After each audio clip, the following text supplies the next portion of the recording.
Our prayers have been answered. We finally got a modern version of this bad boy right here. I don't know about you guys, but I think this is absolutely stunning. Does it look better than the OG World Heavyweight Championship? No, they had to slap the gigantic WWE logo on top of it. But think about it this way. This is the WWE. It's literally the best we could get at this point. And I'm not even saying that you have to settle for something like this. I honestly believe this is a very beautiful championship. Once I saw it, I was like, okay, I like it, but is it big enough? That's what she said. And you know what? We saw some shots of wrestlers standing near the championship and it looks huge. It really looks like the big gold championship. I honestly have no idea why so many people were disappointed with it. I absolutely love the design. I do have some concerns though. It's not Cody's championship. This championship is not for Cody to win. Roman's championship is for Cody to win. This one, in my honest opinion, should be made for Seth Rollins. You see, people, Cody losing against Roman Reigns and winning a different championship, that devalues everything. That makes everything worse. Just get another one. No, that doesn't make any sense. But man, I just can't stop thinking about this championship. I remember talking about this like 6 months ago. I even made some custom ones, I believe, that looked pretty much like this. Beautiful. Absolutely beautiful. I think Triple H still does have some control. Now when it comes to the actual episode of Raw, I'm sorry guys, I wasn't really into it. Couldn't get myself too excited about it. I just got back from the hospital. Watching Monday Night Raw was not my priority. I did watch the episode, but sometimes I just lost focus, if I'm being honest. I did hear that CM Punk was backstage. He was here to visit some wrestlers, I believe. He even talked to The Miz, and there's no more beef, I believe. I even saw reports that he talked with Triple H, which is really weird, but apparently Vince McMahon got him out of the building. It's really easy to explain. He works for AEW, but man, that's weird. What the hell is happening with CM Punk? Normally I would make a separate Greatness of Wrestling video on this, but like I've said, I just got back.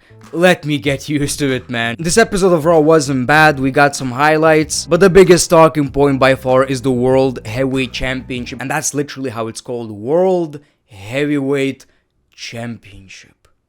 You'll have to see it.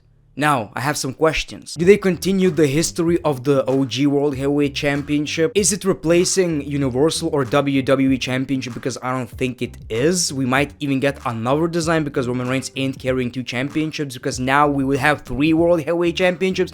I don't know what's happening, but this championship, from what I understood from Triple H's promo, is a completely different title. It's not associated with the WWE Championship or Universal Championship. Now, the show kicked off with Cody Rhodes. Cody was basically here to promote his match against Brock Lesnar. Called Brock Lesnar a coward. He showed his scar, and he basically told him that he's not afraid. Pick a spot, Brock. Cody will not stop fighting. We see Finn Balor, and Finn Balor says you're not going to defeat Brock Lesnar, and he even asked Cody to join the Judgment Day. Cody declines. You're either with the Judgment Day or you're against the Judgment Day. Cody says, it seems like you're talking as if I'm not medically clear to compete. Well, just as of a few hours ago, I got cleared. So we got Cody versus Finn Balor set up, which is the best they could probably do with the current situation. The draft is coming up, so everything just felt kinda there. No new rivalries, just one-offs, you know, nothing really mattered except for that Triple H announcement. We got the Bloodline versus LWO. I absolutely love the fact that LWO is a legit faction. Now, of course, the Bloodline won the match, and they said they're gonna take back their undisputed WWE Tag Team Championships on SmackDown. This is pretty worrying because,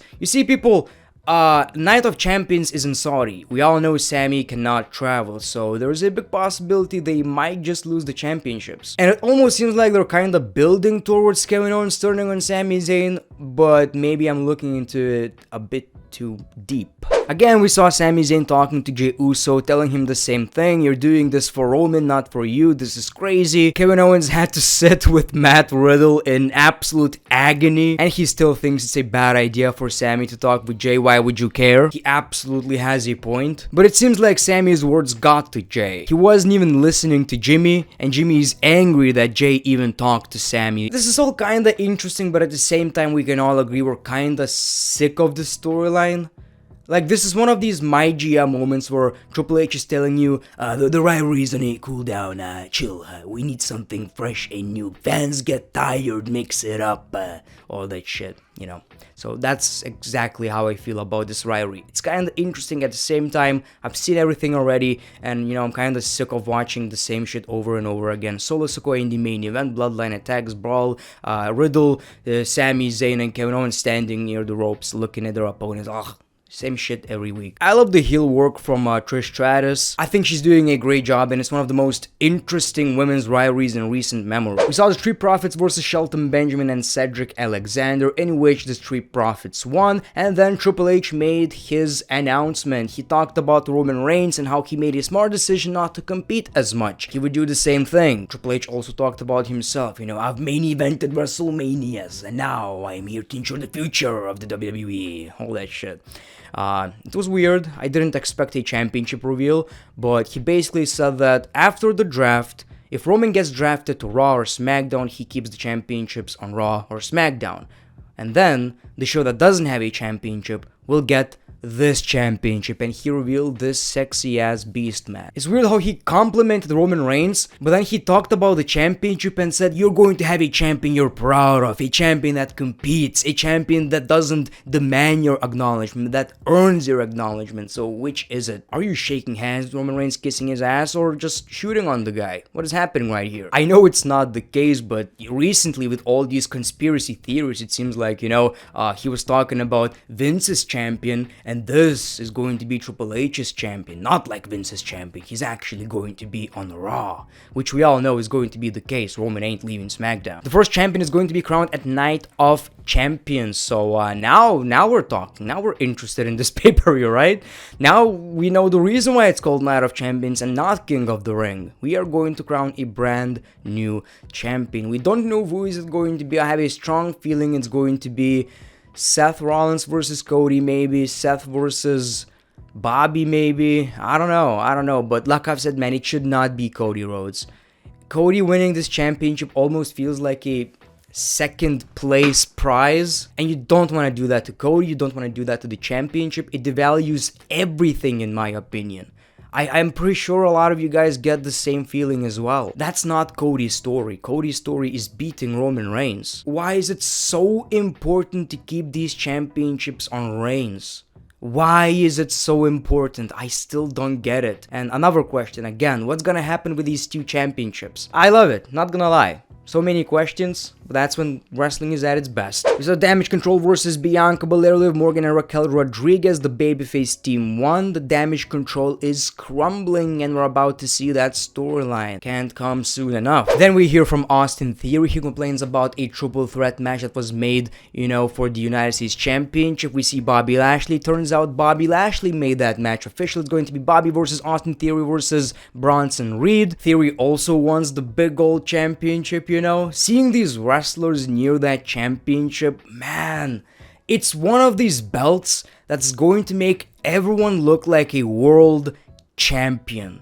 I've missed that. Austin Theory and Bronson Reed teamed up on Bobby Lashley. They beaten the crap out of the guy until Bronson turned on Theory. He wants the championship. Seems like it's going to be a pretty interesting match. Theory defeats both of these. Lots of credibility right here. Love this championship design as well, by the way. Raw is going to be stacked with good belts. Now they could only change the Intercontinental Championship, right? And the tag team belts. As you can see, guys, this is my topic. I love talking about championships. We saw Chad Gable versus Mustafa Ali. Chad wants to take Otis. She wants to take Otis. We don't even know if Alpha Academy is going to exist after the draft. Now, we got this match pretty short. Mustafa Ali won in his hometown. Absolutely horrendous gimmick right here. Not sure what they're doing with the guy.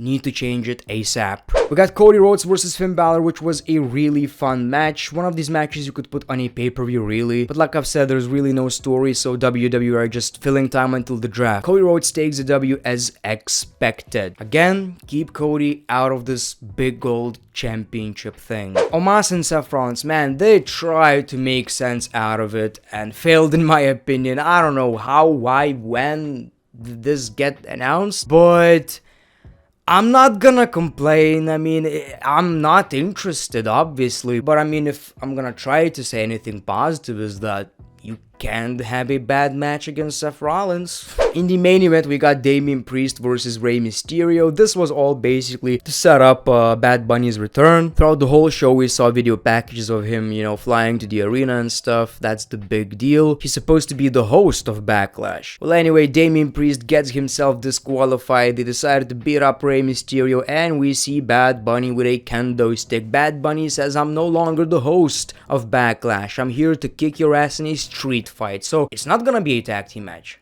Or is it going to change? I'm not sure. So far it seems like it's going to be Damian Priest versus Bad Bunny in a singles match, which is actually a bit more interesting. I want to see what Bad Bunny can do. And maybe we are going to get Rey versus Dominic in a rematch. Or it's going to turn into a tag team match. I don't know.